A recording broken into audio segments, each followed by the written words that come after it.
बिस्मिल्लाहिर्रहमानिर्रहीम, अस्सलाम वालेकुम। जितने लोग तहरीक इंसाफ को छोड़कर गए हैं उनमें सबसे ज़्यादा बात और बहस हो रही है फवाद चौधरी के हवाले से। जो आपने तकरीब देखी जिस पर अभी तक बात हो रही है, हर कोई उसके मनाजिर डिस्कस कर रहा है और शायद ये अनोखा वाक़या होगा कि किसी भी पार्टी की लॉन्चिंग, मैं बात कर रहा हूँ इस्तेहकाम पाकिस्तान पार्टी की, उसकी लॉन्चिंग पर इंटरनेशनल मीडिया ने भी इस तरह से रिपोर्टिंग की हो और एक एक चीज़ को नोट किया गया हो तारीख़ के तराजुर में कि कभी किसी की इतनी मायूस कुन लॉन्चिंग नहीं देखी कि जहां हर कोई परेशान, हर कोई उदास, हर कोई अफसुर्दा नजर आ रहा हो। कि लॉन्चिंग का तो मतलब ये होता है कि आप एक नया काम शुरू कर रहे हैं, एक जोश, वलवला, जज्बा होता है।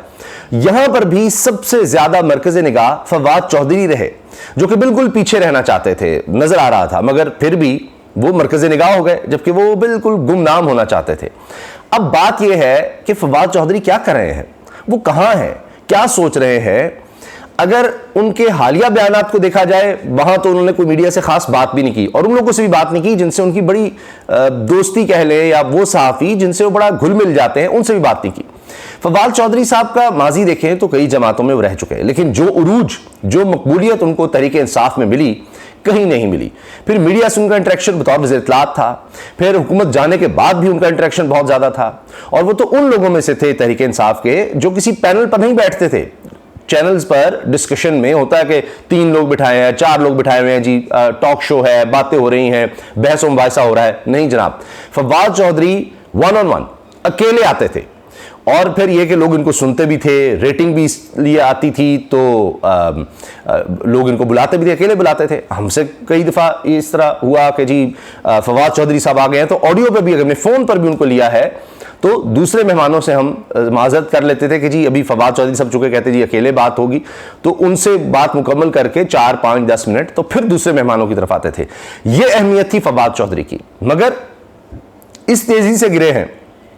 एक तो बहुत से लोग ऐसे भी हैं जो उनको नीचे मुसलसल कमेंट्स कर रहे हैं और उनका हाल भी बहुत सी और शख्सियात की तरह हो गया कि अब तो वो शायद घबराते भी हैं कोई बात करने से, क्योंकि नीचे इस तरह के कमेंट्स आते हैं कि जी इसको तो अनफॉलो कर दें। अब पहले तो देखना चाहिए कि वो खुद क्या कह रहे हैं, क्या कर रहे हैं। ये बहुत दिलचस्प होता है, क्योंकि सबसे बेहतर तो ये है कि आप बजाय इसके कि कोई तज्जिया करें या कहीं और से, आप खुद उस शख्सियत को देखें कि वो क्या कह रहे हैं। तो अब फवाद हुसैन साहब, चौधरी फवाद हुसैन, इनके आप चले जाएं ट्विटर पर, उस पर देखें क्या लिखा हुआ है। ऊपर है जी, let perseverance be your engine and hope your fuel. ठीक है जी, ये इन्होंने एक कोटेशन जो है वो कोट की हुई है कि जी आप मुसलसल जो है ना, मुसलसल जिद्दोजहद को से काम लें और उम्मीद जो है उसको जारी रखें। अब पिन ट्वीट क्या है, यानी जिन्होंने मुसलसल रखी हुई है ऊपर, हर वक्त आपको नजर आएगी, वो है इंपोर्टेड हुकूमत नामंजूर। वो किसको कहा था इन्होंने?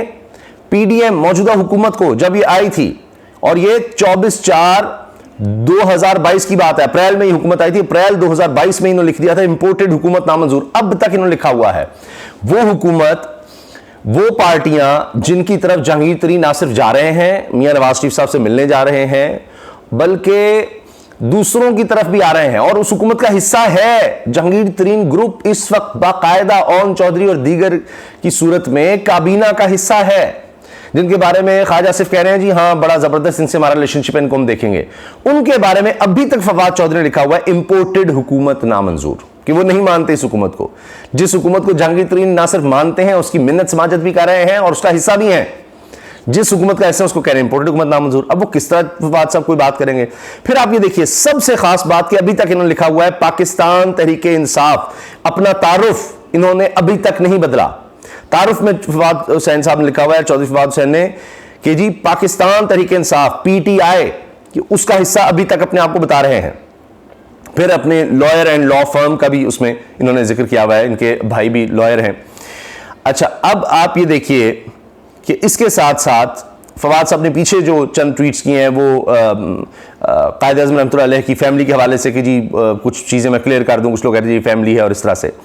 फिर ये एक ट्वीट जर्नल की भी है 6 दिन पहले, मोटरवे पर टायर क्यों फटते हैं और ये हादसात की वजह और उसके हवाले से एक अवेयरनेस के लिए। फिर जो हाल ही में भारत में हादसा हुआ ट्रेन का बड़ा खौफनाक, जिसमें सैकड़ों लोग हलाक हुए, उसका किया हुआ है। असद उमर साहब को किया हुआ है उससे पहले ट्वीट कि बहुत ही बुरे हालात हैं इकोनॉमी के। असद उमर आज भी बात कर रहे थे मीडिया से, और बस इतना उन्होंने कहा, आज भी कोई पेशी थी उनकी अदालत में, तो कहा कि जी इस बजट के पेश करने के लिए हुकूमत जो है वो असम्बलियाँ तहलील नहीं कर रही थी, इलेक्शंस की तरफ नहीं जा रही थी कि जी नहीं नहीं नहीं, बजट पेश किए बगैर तो हम इलेक्शन में जाएंगे नहीं। तो उन्होंने कहा कि ये वो बजट था तो बेहतर था कि बजट पेश ही ना करते। ये असद उमर साहब ने तनकीद की है।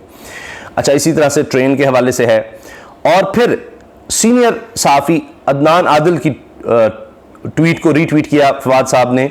ये 2 जून को भुट्टो को फांसी लगी तो पीपल्स पार्टी की 40 रुकनी वर्किंग कमेटी में से सिर्फ 2 लोग रह गए, 38 छोड़ गए। जब नवाज शरीफ को इन्होंने पकड़ा तो ख्वाजा आसिफ ने कहा कि मैंने सियासत ही छोड़ दी है और नौकरी करने दुबई चले गए। एहसन इकबाल सऊदी अरब चले गए, नौकरी करते रहे जावेद हाशमी। अब ये देखिए, ये भी इससे क्या मतलब है कि जी लोग छोड़कर चले जाते हैं, जब मुश्किल वक्त आता है लोग छोड़कर चले जाते हैं। ये आप खुद फवाद हुसैन साहब ये बात कर रहे हैं, और ये कर रहे हैं 2 जून को कि जी फलां को भी छोड़कर चले गए थे, फलां को भी छोड़कर चले गए थे। उसको जावेद हाशमी साहब के जुमले को कोट कर रहे हैं, यानी उसको बताना चाह रहे हैं। इससे पता लग रहा है उनकी सोच क्या है। और फिर इसी तरह से दीगर आदिल राजा जो है वो वीलॉग्स करते हैं और उन पर तनकीद है, उसको इन्होंने ट्वीट किया हुआ है। सैयद शबर जैदी साहब है, हमारे मईशत हैं, 1 जून को उसका रीट्वीट किया हुआ है। फिर उससे पहले देखिए कि वो जी इन हालात में अपोजिशन खाली नहीं छोड़ी जा सकती, साहब का लीडरशिप से गुफ्तगू हुई फवाद चौधरी, ये जब जेल में मिलने गए थे शामिद कुरैशी साहब की बात है। अब इसके बाद यानी पार्टी छोड़ने के बाद, इस बातें करने के बाद भी वो कह रहे हैं जी लोग छोड़कर चले जाते हैं, जावेद हाशमी ये कह रहे हैं। तो यानी इसका मतलब ये है कि अभी भी फवाद चौधरी साहब किसी तरह कोशिश कर रहे हैं कोई वापसी का रास्ता मिल जाए। वो जो आप उनका चेहरा अफसुर्दा देख रहे हैं और मुंह छुपा रहे हैं, बात नहीं कर रहे, वो यानी यहां तक कह रहे हैं कि मैं अभी भी ब्रेक पर हूं। लोगों ने पूछा ना किसी ने कि जी आपने तो कहा था मैं ब्रेक लूंगा सियासत से, तो आप तो अभी फौरी तौर पर आ गए, आपका नाम भी लिखा हुआ है, ओहदे की भी बात हो रही थी इस्तेहकाम में पाकिस्तान में, लेकिन फवाद चौधरी ने बस इतना कहा जी मैं अभी भी ब्रेक पर हूं। तो इसका मतलब है, एक दोस्त ने बड़ा अच्छा दिलचस्प तबसरा किया कि जी ये अपनी सीवी दिखा रहे थे कि मैं अभी भी वापस आना चाहता, इस्तेहकाम में पाकिस्तान पार्टी की लॉन्चिंग में ही अपनी सीवी पेश कर रहे थे कि जी मैं तहरीक इंसाफ में ही वापस आना चाहता हूं या उसी में हूं। तो लिहाजा अब वो है ना गुमनामी वाले दौर में चले जाना चाहते हैं फवाद चौधरी साहब, किसी से मिलना चाहते, बात नहीं करना चाहते। जब कोई ज़बरदस्ती किसी तरह से ले आता है तो वही बात। अब तो फयाजुल हसन चौहान का वो हाल हो गया है, अली ज़ैदी का वो हाल हो गया है। तो फवाद चौधरी साहब तो फिर आप देखिए कि यानी पहले ही बहुत तनकीद नहीं कर रहे थे, लेकिन फयाजुल हसन चौहान साहब ने तो शदीद तनकीद शुरू कर दी थी तहरीक इंसाफ और इमरान खान साहब पर। तो ये तो अभी तक अपने आप को तहरीक इंसाफ का हिस्सा कह रहे हैं, ऊपर लिख रहे हैं। फिर इनकी अहलियां हैं जो जब इनकी गिरफ्तारी हुई उसके बाद वो सामने आई और बड़ी बहादुरी का मुजाहरा करती रहीं। गिरफ्तारी के दौरान मीडिया से बड़ा इंटरेक्शन उन्होंने रखा। तो अब वो हिबा फवाद चौधरी साहिबा जो हैं वो क्या कह रही हैं ट्विटर पर, इनको भी लोग कम फॉलो करने लगे हैं। उनके तो आप अगर देखें तो ऊपर भी तस्वीर इमरान खान साहब के साथ है उनकी, और फिर उसके बाद उन्होंने जो पिन ट्वीट की हुई नहीं मुसलसल लगाई हुई है जो ट्वीट या तस्वीर, वो भी इमरान खान साहब के साथ है। और वो भी शायद इमरान खान साहब की पेशी के मौके पर है, जिसमें वो कहती हैं इमरान खान साहब से हाई कोर्ट में मुलाकात, खान साहब को फवाद की गिरफ्तारी से आगाह किया। ये अभी तक उन्होंने लगा कर रखी हुई है। इसी तरह थोड़ा सा पीछे जाए तो इनकी ट्वीट नजर आती है, इमरान खान के बगैर हम काउंसलर भी मुंतखब नहीं हो सकते। फवाद चौधरी का माजी का बयान अभी भी यही कहते हैं, ये एक सच है। ये जब फवाद चौधरी साहब छोड़ चुके थे तहरीक इंसाफ को, उसके बाद उन्होंने लगाया है कि हम अभी भी ये कहते हैं कि जी फवाद चौधरी ने कहा था कि हम काउंसलर भी नहीं मैं बन सकता, तो हम मानते हैं कि फवाद चौधरी काउंसलर नहीं बन सकते इमरान खान के बगैर। तो इससे नजर आ रहा है कि जाहिर है उनकी अहलिया, और वो खुद ये तो नहीं है कि कोई एक दूसरे की मर्जी के बगैर इनकी अहलिया ऐसी को बात की है तो फवाद चौधरी कह रहे हो कि अच्छा तुम्हारी मर्जी लगाए, तो वरना उनको मना कर सकते थे। वो तो खुद ये अभी तक तहरीक इंसाफ ऊपर उन्होंने लगाया हुआ है कि नाम। तो इससे नज़र आ रहा है कि फवाद चौधरी साहब अभी आपको बिल्कुल भी कोई नज़र नहीं आएंगे, किसी जगह को बयान देते नज़र नहीं आएंगे, किसी तकरीब में नज़र नहीं आएंगे, बिल्कुल गुमनाम। हत्ता कि मैंने आपसे अर्ज़ किया था कि एक सीनियर सहाफ़ी ने तो यहाँ तक कहा था कि जी ये तो मुल्क से फरार होने वाले हैं, और इनकी अहलिया बहुत कोशिश कर रही है कि जी फवाद चौधरी मुल्क से चले जाए।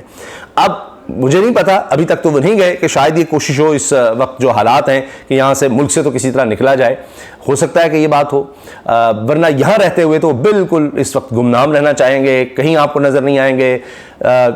एक ही सूरत है कि बहालत मजबूरी, जब कोई मजबूर उनको कर देगा तो फिर कहीं आपको शायद नजर आए, अदरवाइज ना कोई पता, ना कोई ट्वीट, ना कोई बात, कुछ भी नहीं। अभी सिर्फ और सिर्फ खामोशी, जिस तरह वो कह रहे हैं कि जी मैं अभी भी ब्रेक पर हूं, तो वाकई ब्रेक लेना चाहते हैं, लेकिन कहते तो ये लोग हैं कि जी ब्रेक, और किसी ने बड़ा अच्छा तबसरा किया कि जी वो सियासत से ब्रेक से मुराद ये है कि इन सब ने कहा था कि हम ब्रेक लेंगे। तो ये जिस पार्टी को ज्वाइन कर चुके हैं इस्तेकाम पाकिस्तान पार्टी, जिसके बारे में शाह कुरैशी साहब ने कहा जी वो डेड ऑन अराइवल, कि जिस तरह कोई आया है, ये पार्टी आई ही ऐसी लॉन्चिंग हुई है तो ये मौत का शिकार हो चुकी है। तो अब जब इसके बारे में तबसरा ये होगा पार्टी के बारे में, तो आप खुद ही सोचिए कि क्या हाल होगा, अब दूसरे कहाँ आएंगे। तो लिहाजा फवाद साहब जो हैं वो बिल्कुल ब्रेक वाली बात जो मैं अर्ज़ कर रहा था, किसी ने कहा कि जी जब ये इलेक्शन लड़ेंगे तो इन सबको, ये जो इस्तेकाम पाकिस्तान में गए, इनको किसी को वोट नहीं मिलना, ये सब हारे हुए हैं, तो लिहाजा वो ब्रेक ही रहेगी इनकी, तो लिहाजा ये इनकी ब्रेक ही चलनी है। फिर उसमें सरदार तनवीर इलियास खान भी थे, वो भी नाहल हैं ताहयात। इसके साथ जनाब जहांगीर तरीन, वो भी ताहयात नाहल। तो जिसके मेन लोग हैं ही नाहल, वो इलेक्शन ही नहीं लड़ सकते, तो उसका क्या बनेगा उस पार्टी का। तो ये तो हाल है। अच्छा, इसके साथ साथ मैं देख रहा हूं कि फवाद चौधरी साहब की अब तस्वीर, ज़ाहिर है पुरानी चीज़ें लोग लगाते हैं कि जी ये माजी में परवेज़ मुशर्रफ के साथ रहे, फिर ये पाकिस्तान पीपल्स पार्टी के साथ रहे, और अभी भी आप ये देखें कि सीनियर लीडर पाकिस्तान पीपल्स पार्टी के मंजूर बसान साहब, वो ये कहते हैं हमारा था, हमारा ही रहेगा, यानी वो पीपल्स पार्टी में ही आएंगे।